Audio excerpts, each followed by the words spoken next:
Hi guys, welcome back to our sweet taking by channel. So இன்றைக்கி வந்துட்டு தோட்டத்தில் வந்துட்டு பனங்கிழங்கு வந்துட்டு ஹார்வெஸ்ட் பண்ணோம். எங்கள் பாட்டி வந்து இதை போட்டு வளர வச்சது. ஸோ இப்போ அங்கே தோட்டத்தில் அவிச்சு இது சுட்டு கொண்டு வந்தோம். டேஸ்ட் செம்மையாக இருந்துச்சு.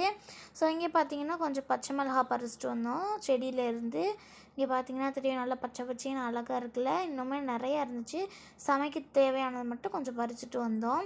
நெக்ஸ்ட்டு பார்த்திங்கன்னா இது வந்துட்டு நல்ல பெரிய 2 வெரைட்டி இருக்குது. ஒன்று கொஞ்சம் நீளமாக இருக்கும், ஒன்று குட்டையாக இருக்கும். ரெண்டுமே எங்கள் தோட்டத்தில் இருக்குது. அண்ட் நெக்ஸ்ட்டு பார்த்திங்கன்னா பாருங்கள், நெக்ஸ்ட்டு பார்த்திங்கன்னா கொத்தவரங்காய். ஸோ இதுவும் எங்கள் தோட்டத்தில் இருக்குது. ஸோ இதையும் கொஞ்சம் பறிச்சிட்டு வந்தோம். பார்த்திங்களா எவ்வளோ இருக்குன்னு. இது வந்துட்டு நாங்கள் வந்துட்டு குழம்புக்கும் போடலாம், தனியாக ஃப்ரை பண்ணியும் சாப்பிட்லாம். டேஸ்ட் எனக்கு சூப்பராக இருக்குது. எனக்கு இதில் ரொம்ப பிடிக்கும். அண்ட் நெக்ஸ்ட்டு பார்க்க போகிற வந்துட்டு சுண்டக்காய். ஸோ சுண்டக்காய் வத்தல் சாப்பிட்ருப்பீங்க. பட் அது வந்துட்டு அது ரொம்ப கசக்கும். இது வந்துட்டு கசக்க செய்யாது.